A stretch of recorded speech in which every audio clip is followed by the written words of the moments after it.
Hello les amis, j'espère que vous allez bien. Bienvenue dans un nouvel épisode de S'entreprendre. On est aujourd'hui le 1er novembre 2025. Il nous reste plus que 2 mois.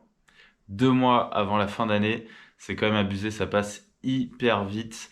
Et quand on s'en rend compte là, c'est quand même assez fou. Il s'est passé plein de trucs cette année. Je pense que je ferai un épisode d'ailleurs récap de l'année 2025 puisque c'était une année assez riche en enseignement. Et aujourd'hui, j'aimerais vous partager un sujet qui me tient à cœur, c'est comment faire attention de ne pas passer trop du plaisir à la performance, en tout cas au détriment du plaisir. Parce qu'au début, on fait les choses par plaisir, mais de temps en temps, on tombe dans ce côté performance qui fait que on ne retrouve plus assez de plaisir. Et c'est important de prendre du plaisir dans ce qu'on fait. Avant de commencer à parler de ce sujet, donc j'ai pris pas mal de notes. De temps en temps, je vais regarder juste là parce que j'ai mes notes que j'ai prises parce qu'il y avait des sujets que je voulais vraiment pas oublier. Donc j'essaie de pas du tout les regarder, mais d'y venir de temps en temps, notamment des questions qui sont importantes de se poser. Mais déjà, les actualités de la semaine. Actualité de la semaine, déjà, j'ai fait le semi-marathon de Lisbonne. Donc trop content parce que ça fait quoi? Ça fait 1 mois et demi que j'étais blessé. Donc j'étais blessé il y a 1 mois et demi. Donc j'avais arrêté de courir, j'avais pris un coach sportif qui m'a remis sur les pieds, sur les rails, et j'ai fait le semi-marathon de Lisbonne dimanche dernier. Je m'étais entraîné sans objectif de chrono, justement sur cette notion de comment tu peux reprendre du plaisir dans la pratique, dans le sport. Et c'était vraiment incroyable. On est parti d'un pont. Donc il y a un pont qui est immense de 16 km à Lisbonne et qui était le plus grand pont d'Europe. Je crois qu'il a été détrôné il y a pas beaucoup d'années. Mais incroyable, on est tous partis du pont. Donc le pont était fermé juste pour la course. On était 11 000 participants, donc ce qui est énorme. J'étais avec un pote qui le faisait aussi. Et grand soleil bleu, c'était vraiment incroyable. On courait, on a commencé à courir sur le pont. Et du coup, on voit la mer de tous les côtés, on voit Lisbonne au loin, c'est vraiment magnifique. Et donc, j'ai fait ces 21 km. Et c'était un réel plaisir, vraiment que du kiff. Et ça, franchement, c'est hyper important parce que c'était le truc que j'avais perdu, justement, en suivant plein d'objectifs, en faisant un marathon, un half Ironman, etc., en me blessant. Mais ça devenait plus une contrainte. J'étais frustré en fait quand je me remettais à faire du sport, à courir. J'avais l'impression que j'avais pas la bonne démarche. Donc là, je me suis fixé aucun objectif de chrono et je l'ai fini en étant en forme. Je me suis jamais autant senti bien à la fin d'une course, donc à l'arrivée. Et en termes de chrono, je crois que j'ai dû faire 1h54. Mais en soi, je m'en battais totalement les couilles parce que c'était vraiment le kiff de faire tout ça sans justement avoir un conditionnement du plaisir avec un objectif. C'était trop cool. J'avais tous mes potes qui étaient là, donc j'avais une bonne partie, une dizaine de potes qui étaient là pour me supporter. Et après, on s'est fait un énorme brunch. Donc vraiment royal, une magnifique journée. Donc le semi-marathon, ça c'est check, c'est coché. Et donc là, il y a le marathon de Florence qui arrive dans un mois. Autre actualité, on a eu l'estimation de notre appartement hier. Donc là, on est le samedi. Donc hier, on a eu l'estimation. Donc on a une réponse dans 3 ou 4 jours pour voir si ça match ou ça matche pas. Donc je pourrais vous updater au prochain épisode. Ça va être un oui ou un non pour l'appartement qu'on veut acheter là avec ma copine à Lisbonne. Donc on s'en rapproche, mais aussi ça me fait peur parce que j'ai peur que ce soit un non malheureusement. Donc voilà, on espère que toutes les bonnes étoiles soient de notre côté et que ça passe. Je vous tiendrai au courant. Autre actualité, je suis en train de préparer un TEDx. Donc j'ai été invité à un TEDx pour début novembre, donc non fin novembre. Et je vais aller à Paris, du coup, pour ce moment-là. Et ça va être sur s'entreprendre et trouver sa voie. Donc, je suis très content. C'est vraiment le sujet de ce podcast. Comment on arrive à aligner tous les piliers de sa vie, expérimenter des choses, mieux se connaître. Donc là, je vais vraiment pouvoir le faire. Et ça, devant, je crois, on sera à peu près 600 personnes. Donc, beaucoup d'étudiants, on sera aux arts et métiers. Et surtout, ça va être diffusé partout, sur la chaîne TEDx, etc. Donc je suis très content de pouvoir encore porter ces messages à encore plus de monde. J'ai passé ma commande du DJI, de ma caméra DJI, parce que là je suis avec une GoPro, donc la qualité, ça passe, mais elle est pas ouf. L'audio, j'ai pas réussi à brancher mon micro DJI à la GoPro là, que vous avez actuellement. Donc ce qui fait que j'ai toujours le son de la GoPro qui est pas ouf, mais normalement la semaine prochaine, parce que je la reçois lundi, ça devrait être tout bon. Et donc là, j'aurai tout le matos pour créer un max de contenu. Et la lecture du moment, c'est Naval Ravikant. Donc j'ai du mal à lire des livres physiques maintenant, je sais pas pourquoi, il faut que je m'y repenche. Parce que les livres, je les lisais le soir. Et le soir, j'ai direct envie de dormir, j'ai envie de me coucher. Et en fait, je lis une page et je m'assoupis. Donc là, je l'ai commandé en livre audio sur Audible. Et ça marche trop bien. Donc je le fais j'écoute Naval Ravikant en courant. J'adore parce que c'est vraiment un philosophe entrepreneur, un peu dans la même veine que moi j'aspire à justement creuser ces sujets philosophiques tout en entreprenant. Et, euh, et en fait, il dit des vérités absolues qui sont juste incroyables. Je pourrais même faire un épisode là-dessus, on verra si je me mets une déterre, mais je pense que ça pourrait être hyper intéressant. Et je trouve ça hyper bien de le faire du coup en courant. Mais lorsqu'on court, on fait deux choses quand même à la fois. Et donc ce que je fais là maintenant, c'est de temps en temps, en fait, je m'allonge sur ce canapé-là dans lequel je suis. J'écoute directement mes livres audio et en fait, je fais rien d'autre. Et c'est ouf à quel point je suis beaucoup plus concentré. On finit les actualités de la semaine pour passer au sujet du jour, qui est attention à la performance au détriment du plaisir. Je pense qu'il y a beaucoup de choses qu'on fait au début par plaisir. Par exemple, on va faire du sport. Au début, on va se mettre à courir par plaisir, ça nous fait du bien, on sent envie, on fait des activités, on est en mouvement. Et après, on court plus par plaisir, mais plutôt, ou pour se faire du bien, mais plutôt pour le chrono. Donc on devient dans une dynamique de performance. Entreprendre, c'est pareil. Au début, on entreprend pour créer des choses, construire une vision, construire un projet, expérimenter des choses, vivre des aventures. Et après, on commence à entreprendre plutôt pour la performance, pour aller en chercher un certain nombre de chiffres d'affaires, un certain nombre de statuts, etc. Pareil pour la création de contenu. Au début, on va créer du contenu parce qu'on aime créer du contenu. Moi, j'adore faire ces épisodes et ces épisodes de podcast. Je compte faire ça encore des années parce que c'est le moment qui est dédié à moi pour poser ma pensée, répondre à des sujets un petit peu justement philosophiques qui me travaillent et les partager. Donc je trouve que la boucle est hyper vertueuse. Par contre, on peut tomber dans je crée du contenu pour les vues, pour les likes, pour avoir beaucoup d'abonnés. Et c'est pas des choses qu'il faut mettre en opposition, mais il faut faire attention à cette finesse, cette limite qui est très fine entre le plaisir et la performance. Et donc, je me suis posé cette question. Au début, on fait les choses par plaisir, puis après, on les fait par performance. Et donc, est-ce que les deux choses sont à opposer ou à l'inverse, il y a effectivement un juste milieu? Je pense que la performance peut nourrir le plaisir. Donc, par exemple, être performant lorsqu'on fait du sport, lorsqu'on fait du contenu, lorsqu'on entreprend. Mais en fait, il y a une notion de plaisir qui est quand même très forte parce que on a de la reconnaissance, ça nous permet de progresser, ça nous donne de la motivation pour donner encore plus de plaisir à notre pratique.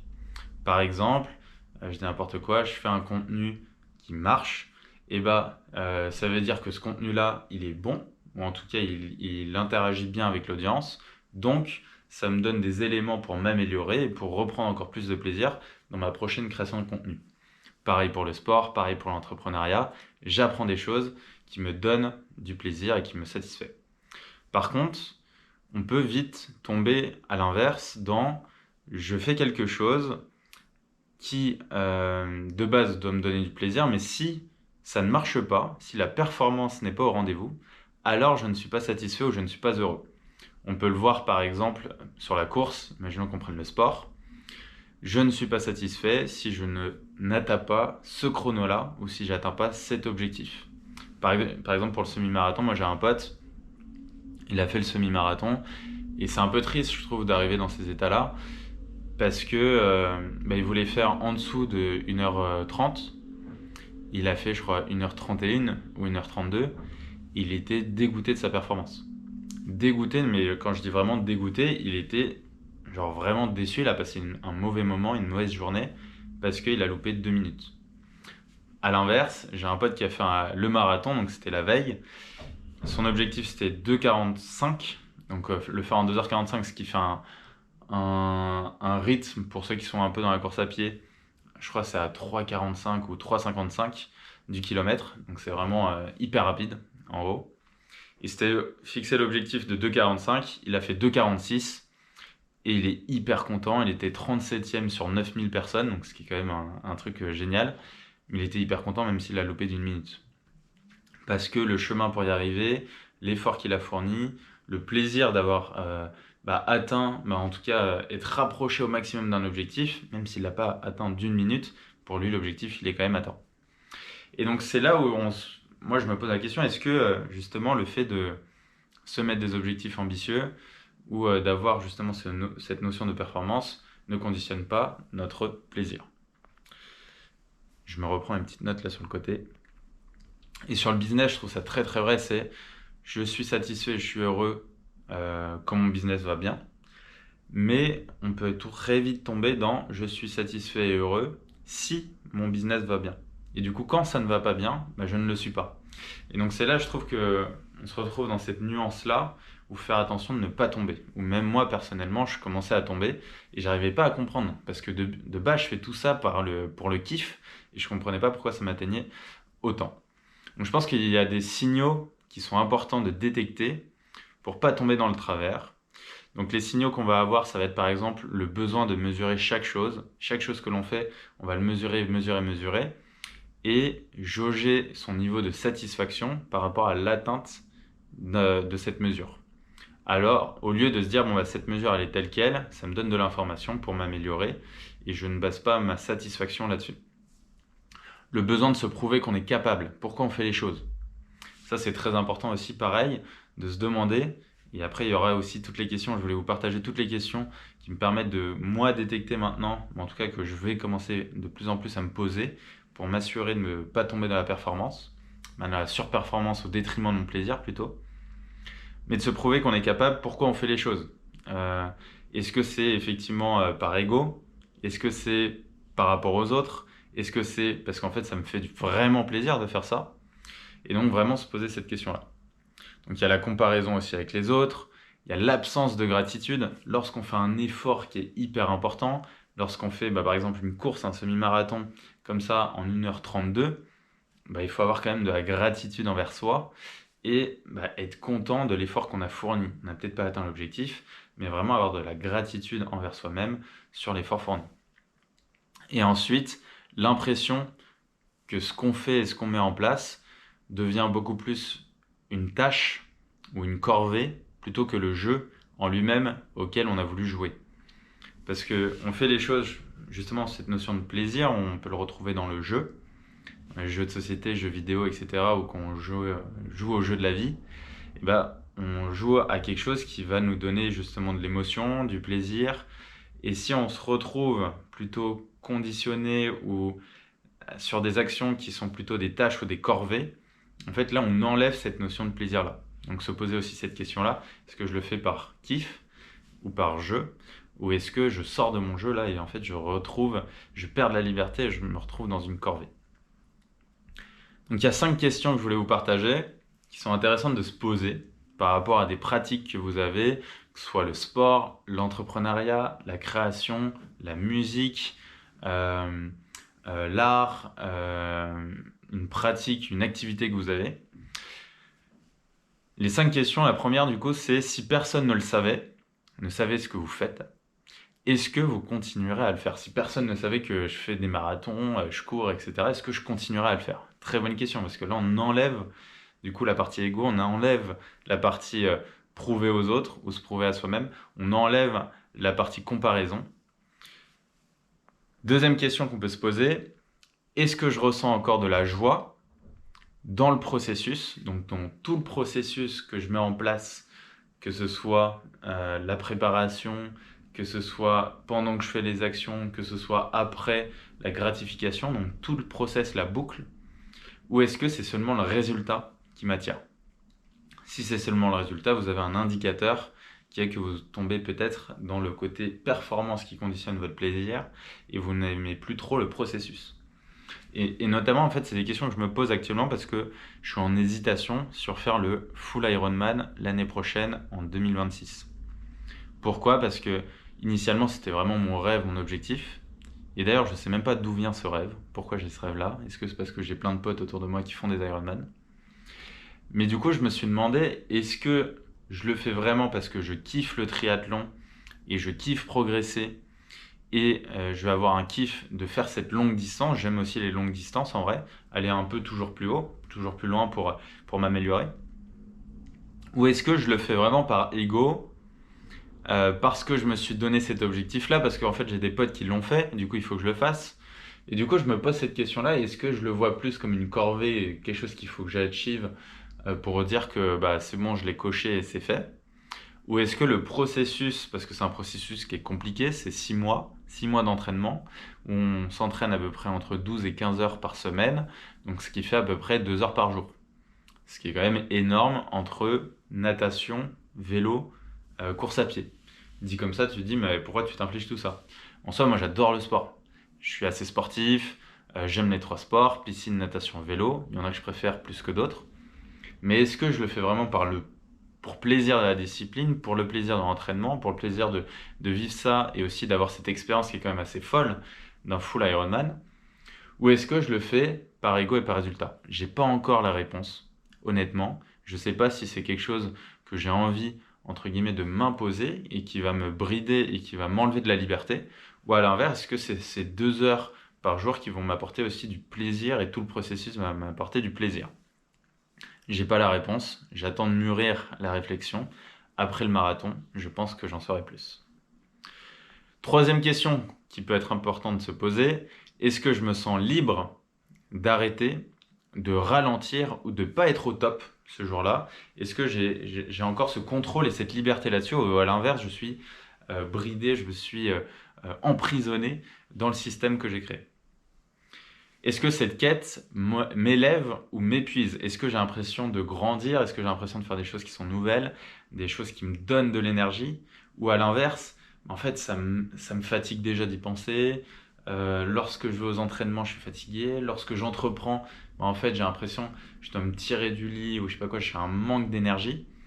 Est-ce que j'ai pas perdu ma flamme ou ma quête initiale? Et la cinquième question, qu'est-ce qui me faisait aimer ça au tout début? Au tout début, lorsque j'ai commencé, qu'est-ce que j'aimais? Et aujourd'hui, est-ce que c'est toujours le cas? Est-ce que ce pourquoi j'entreprends, par exemple, pourquoi je fais cette chose, pourquoi j'entreprends moi aujourd'hui, c'est pour aider les gens. Donc c'est nouveau, ça va peut-être même switcher. C'est pour embarquer une équipe, embarquer un projet, créer des choses de 0 à 1, faire quelque chose grandir. C'est ça qui me fait vibrer. C'est ça qui me fait vibrer, c'est mettre tout mon énergie, tout mon dévouement, tout mon cerveau, mon esprit, tout sur cet objectif-là qui est de trouver quelque chose que les autres n'ont pas vu, répondre à une problématique pour aider des gens que j'ai vraiment envie d'aider, et surtout sur un sujet qui me passionne. Et est-ce qu'aujourd'hui c'est toujours le cas? Donc ça, c'est des questions qui sont intéressantes à se poser. Donc j'ai l'impression, en fait, on arrive dans une sorte de cycle à 4 étapes. On a tout d'abord la notion de plaisir. Donc je prends du plaisir, je fais quelque chose parce que j'ai de la curiosité, ça me fait plaisir de commencer par exemple à dessiner, à peindre. Après, je tombe dans la performance. Donc effectivement, je vais faire toujours plus, toujours mieux, etc. Je vais mesurer, je vais aller chercher un objectif, un chrono, etc. Et après, je vais tomber dans cette perte de sens. Donc, je réalise que j'ai moins de saveur, ça me fait moins plaisir. J'ai l'impression que en fait, j'arrive à des niveaux qui me donnent moins d'excitation.